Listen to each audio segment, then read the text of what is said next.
All right, hey there. Thanks for stopping in. Micah here, and appreciate you just popping in. Maybe you want to listen to me ramble for a minute. I'm just talking about this concept of what I call, or probably what's been called. I'm not the one that like made it up or came up with it per se, but I would say I kind of expounded on it in my own ways. What we call political physics, right? Political physics, and maybe also called social physics, right? Why do I say that? And we look at the foundations of government and what government imposes, right? Laws, rules, right? Rules, controls, and the physics of that. And what does that mean? It's just kind of like a physics course, right? We're talking about forces, right? We're talking about influences, and I'm just talking about basically how those influences, in government act a lot like their physics, right? It's a social physics, is what we call socialism, right? What each person's opinion is in that society, right? The opinions that society agrees on, right? The rules that society agrees on, the acceptable culture, right?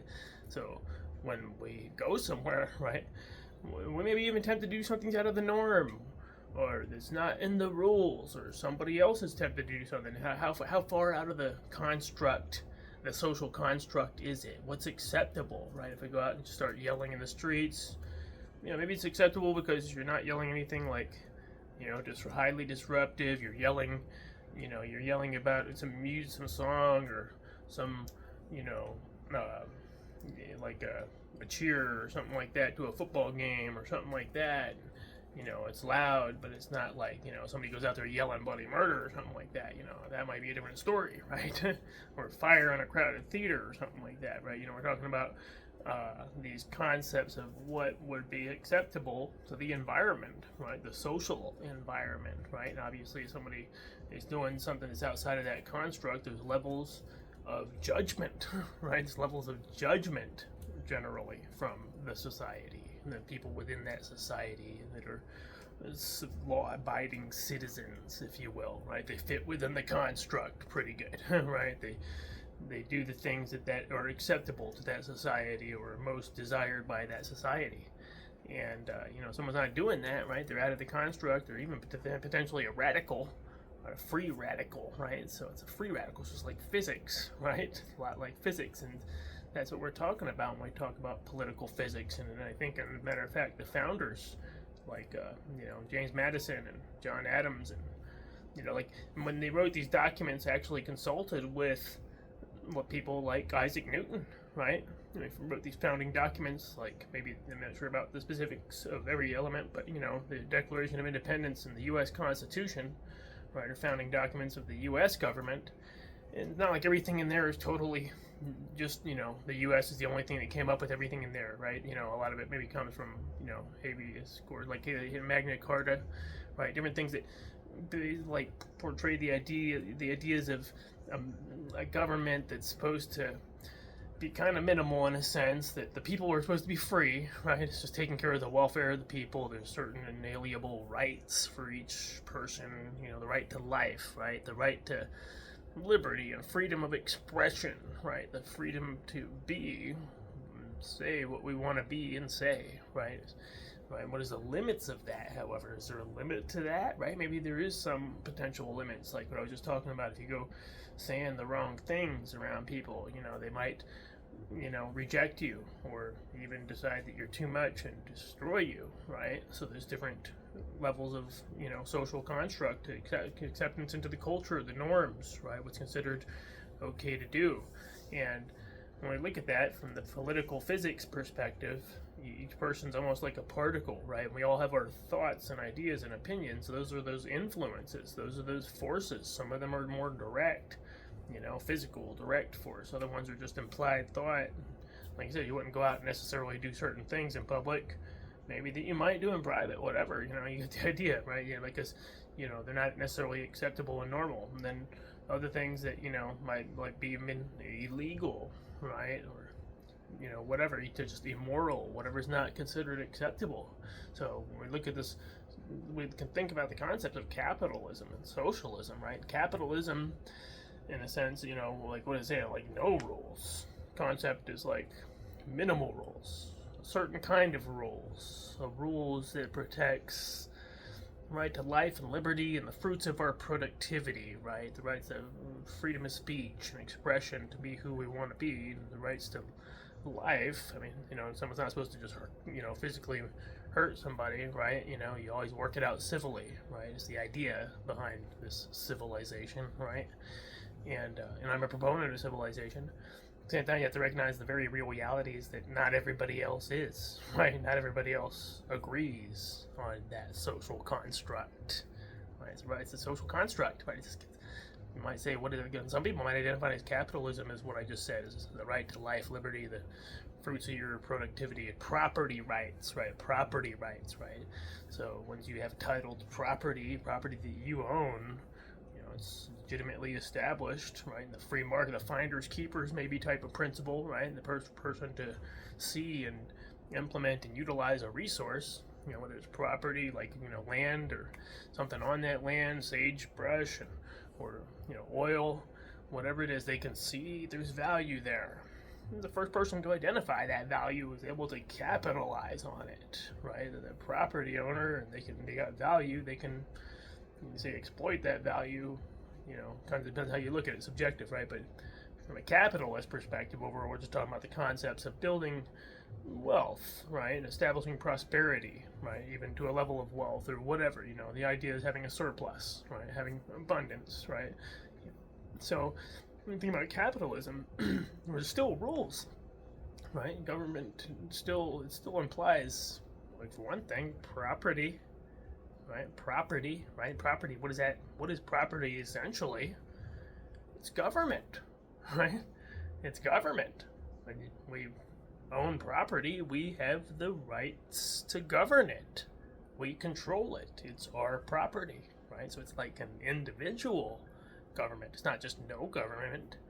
A certain type of government. We might call it a minimalist type of government in a certain respect, in a certain perspective, right? A minimalist type of individualist type of government. But there's a certain concept that this is not just capitalism we're talking about too, in this new constitutional environment that's maybe still evolving in some levels, but in some ways, in many ways, represents some fundamental concepts of physics that we might say represent the maximum amount, the maximum state of freedom for every individual particle as much as possible, every individual person, entity, even, right? Depending on how far you extend this. I mean, we don't have the animal kingdom even, like everything's a social construct. What's considered to be food? What's considered to be a pet, right? So everything's a social construct in that sense. Almost everything is socialism, right? We all put our definitions on things. We all have our rules, right? As soon as we agree on language, practicing socialism, right? We agree on the language we're speaking. We're practicing socialism because we're agreeing on the words written by kings of ancient times or whatever, right?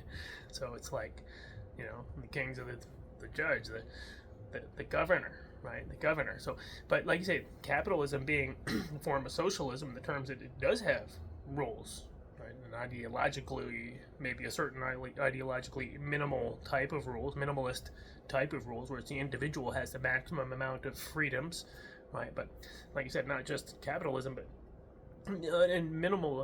an ideological minimalism of government, minimalist, minarchist, right? Minarchist, right? Minimal government, minarchist, libertarian, right? And you have maximum freedoms, right? Maximum civil liberties, the right to express yourself, right? Minarchist, libertarian, free market, capitalist, right? Libertarian, minarchist, free market, capitalist, individualist, libertarian, minarchist, free market, capitalist, right? It's not to say total anarchist, because you can't really say total anarchist, because for one thing, as soon as we state what anarchy is, that's a state. Right? That's what a statement is. We're speaking something into existence. It's a condition of existence. A state is our condition of existence that we're in. The state we're in, state of New Mexico, state of Arkansas. We're in a state of that state, that environment, that condition that's in that environment, right? So when we stay that state, we're in a state of rest. I'm in a state of wakefulness. I'm in a state of sleep, state of unconsciousness.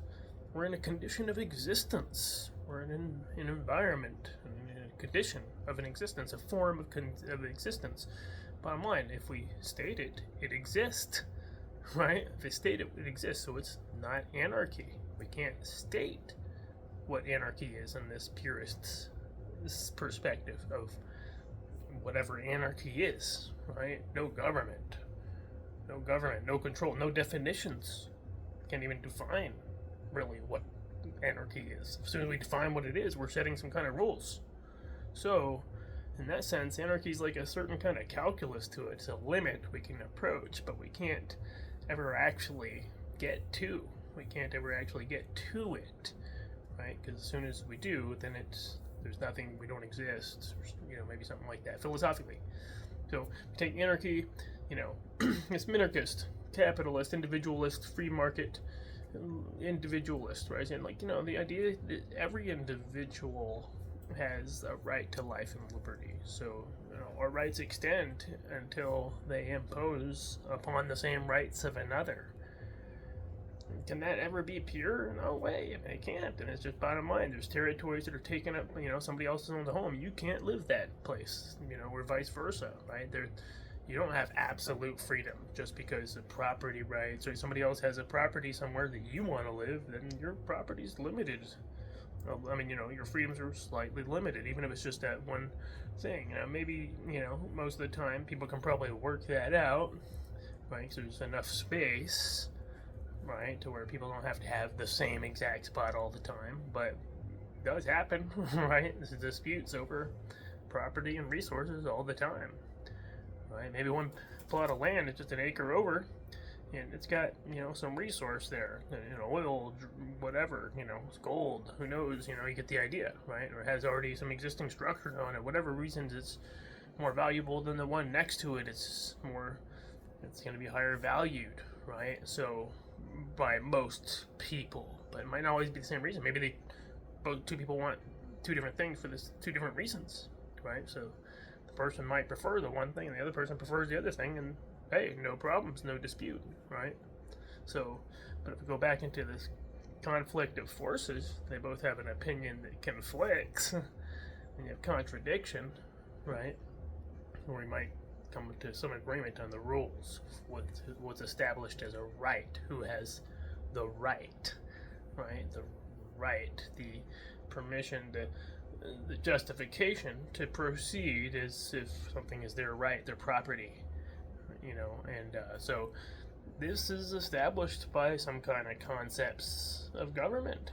We can't have total anarchy, right? But like I said, capitalism being a form of socialism, socialism is also a form of capitalism in this sense, right? Because the socialist mindset is a collective of more particles, maybe, right? And then, like I said, supposedly collectivist. Is you can get 100% of people to agree? Probably not. So in a certain sense, it's almost like a mob rule, because one collective wants to do something that the other portion of people that are not necessarily a collective or agreeing on necessarily so much, they're not agreeing on these certain rules or principles or government or whatever that the other collective is. So they're kind of being forced into something they don't necessarily want to do, right? They might not necessarily agree with for whatever reasons. So this is why I say that, a minimal type of free government is probably ideal. I don't know if it's absolutely the best,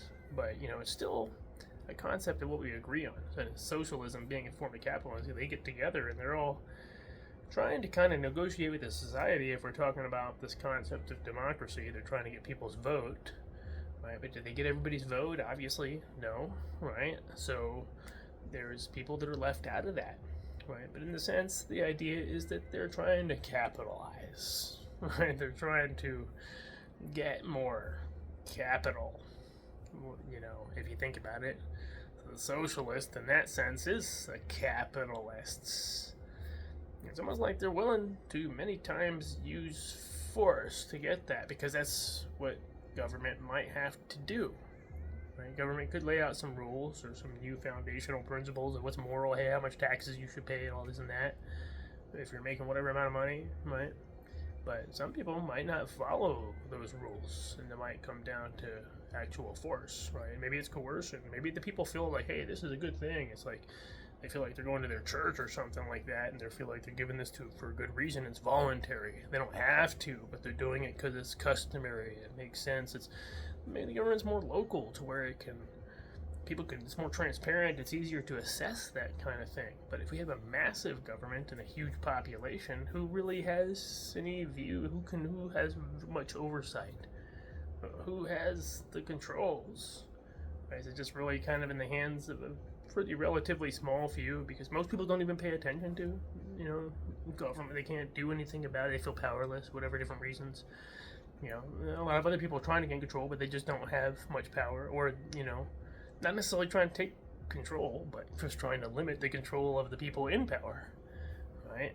So maybe that's what a lot of people feel in an environment, and part of a country. And this is just another concept too. Like I said, socialism and capitalism, and the way they compare, and both really overall being forms of socialism or government, right?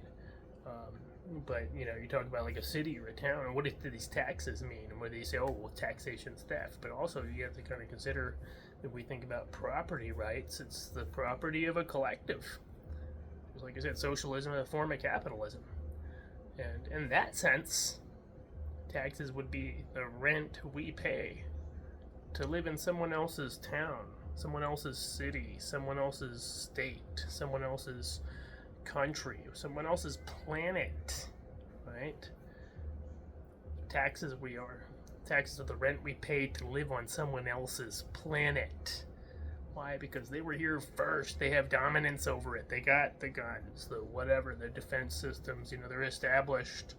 Everybody agrees with them. Not everybody, but the masses agree with them, right? So they're established. So in that sense, they've already you're not going to be able to destroy that easily if you're trying to destroy that, right?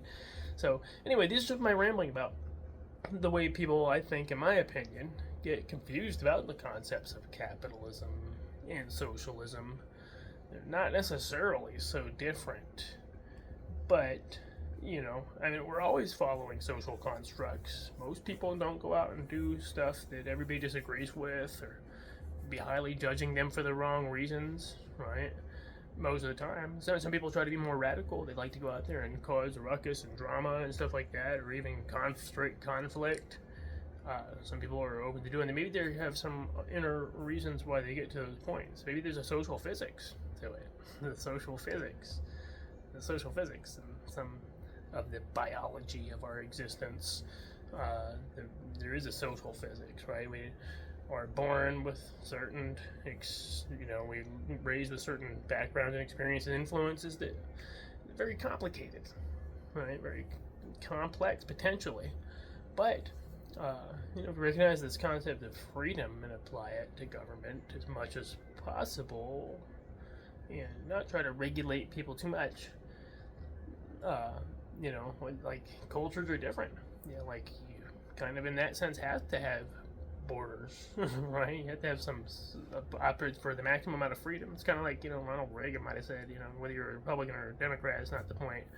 But you probably might not agree with this if you don't like, Reagan. I'm kind of neutral, and I think there's probably pros and cons to virtually every president we've had, right?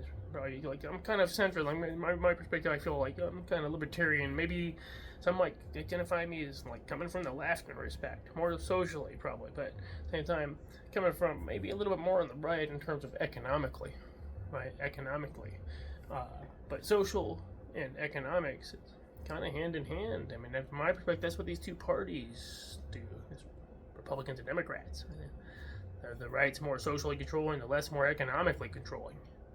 But if we could just get them to both take their hands off for a little while, just let freedom and as much capitalism and freedom. Capitalism, yeah, people do have the right to get wealthy as long as they're doing it through legitimate means, in the free market. You're offering a product or a service, and you're a good leader, that kind of thing. It's yeah, you have the right to property. People, that's the reason why you work hard to save and build, right? It's not like it's all just always easy. But sometimes, yeah, some people do have it easy. They inherit, so they get stuff for free. But we let our jealousy and envy and all that stuff sink in. We become a hater, right? We become a hater. And it's not to say that, hey, you're going to like everything. Anybody's perfect. No. There's going to be all kinds of situations where things are going to rub you wrong, too. But if we decide to put controls on everything, we also can put those controls on ourselves. Right? So we want to make sure we only put the controls that we're really legitimately willing to accept for ourselves. Right? So, and this is a reciprocation type of principle that may oftentimes work in our favor. Right? Instead of just trying to contradict or trying to demand so much, but reciprocate. And that's what this free market concept does. It lets every individual have the opportunity to start reciprocating in the free market by offering a product or service, their work, their skills, their talents, their practice, whatever they practiced at and they got good at. Right, and start offering it into the marketplace. And whether it's training people how to skateboard or whatever, whatever it is that you've mastered, right? You've gotten proficient at. You have a forte at. You're, something that you've gotten really good at. You can be what you want to be in that free society as much as you can. Does that mean you can absolutely? Well, if you're just being a clown, you might not make much money. Maybe you will if you're a good clown, right? Like me, I'm probably a bad clown. But hey, this is just a little bit about my ramblings on the concepts of socialism versus capitalism. And these founding documents, I think, in my opinion, were largely based upon these concepts of social and political physics. And I haven't really found a whole lot of information on it because I, at one point, started thinking about this kind of stuff more, thinking about liberty and freedoms and, maybe the concept of government in terms of capitalism versus socialism. Of course, we can get into all kinds of different other manifestations of these two things, in terms of, maybe fascism and communism and more extreme concepts. But I'm talking about the overall general concepts of just government, central government, right? Central government, how it's centralized government is there, and it can even really be effective a lot of times. Bottom line is everything more we make illegal, and the more of a black market we create, right? So more expenditure overall, less power to really work on the most fundamental laws that should be in place, and maybe my opinions at least, and maybe that of others, which are largely what I feel like we have in America in many respects. At the same time, it seems like our government just gets way out of control with the socialism, right? It gets a bit too much spending, too many regulations, too many subsidies. It starts putting a freeze in the marketplace, and before you know it, everything's expensive, right? And the food, housing, stuff like that can go higher in prices because putting too many regulations, too many subsidies, too many certain favorites to certain people, and all that stuff. Why? Because we're letting the central bank control the only money supply. We're not diversifying enough. We're not saying, hey, let's go back and you sure grow your own food and all that stuff. I'm not talking about living totally in the sticks. Which I have a forest background. So maybe that's not the best. It's a fitting analogy in that sense. But to have the ability to diversify your capital, right? Your resources of capital, right? And having maybe that bank account and some other places where you can have different funds there, or that's still a part of this massive global system. But that's just one potential way for you to diversify a little bit. But also those hard assets, right? Building as many of the hard assets that might make sense if you're really concerned about the capital you have. And, you got to invest it in different ways and diversify it a little bit, right, to stay alive. And because capitalism will separate you from your money. If you're not careful, right, it'll separate a fool from their money, right? Overall, capitalism, unless you're actually frauding or stealing from somebody, you generally have to reciprocate to get money, to get capital, right, to get people to give you their wealth, right? We have to reciprocate. We have to give them something in return. Is that always what I think that someone should be giving them? Not necessarily. There's a lot of things I might not agree with too, and I might say some level of rules in my house. I want to see a prostitute hanging out in the streets. It's like at the same time, it's kind of like, am I just being selective about it because some other person's just the way they're doing it looks cleaner, to some degree. Well, yeah, maybe to some degree there's some socialism going to come in play here. This thing is acceptable, this one isn't. And let's face it, we all have our personal opinions. How much of a hypocrite can we really be? Say, hey, you don't do that, but it's okay for me to do it because of the way I'm doing it. It's okay, right? We all do that to some degree, don't we? Anyway, Micah here. Thanks for listening in to my rambling, and appreciate you listening in. Certainly appreciate maybe a comment or a like, or you might just share with a friend or something like that. They want to hear a rambling about this concept of government and social physics, political physics, and maybe you decide to check it out. It's not very much on this one thing, I think, of political or social physics, but I think you would find there is some stuff about it. In my opinion, I kind of get into a little bit more of the nuance of it, and not necessarily in this video so much, but in terms of thought, applying this concept of forces, Newtonian physics, and applying it to the biology of a society of, biological entities like people, right? So anyway, Micah Carter here. Thanks for listening in for a few minutes, and look forward to seeing you in the next video. Please share your thoughts, and if you've ever thought about any of this stuff, am I the only one of the very few possibly that even thinks about this? Probably so, because I don't think very many people are always into thinking about stuff. They feel like it's not that important to their daily life to think about something like this. But for those that are thinking about being in politics, it might be a thought to add into your thought structure in terms of the way laws are applied and stuff like that. Anyway, Micah signing out. Look forward to seeing you in the next video. Come back and see you next time.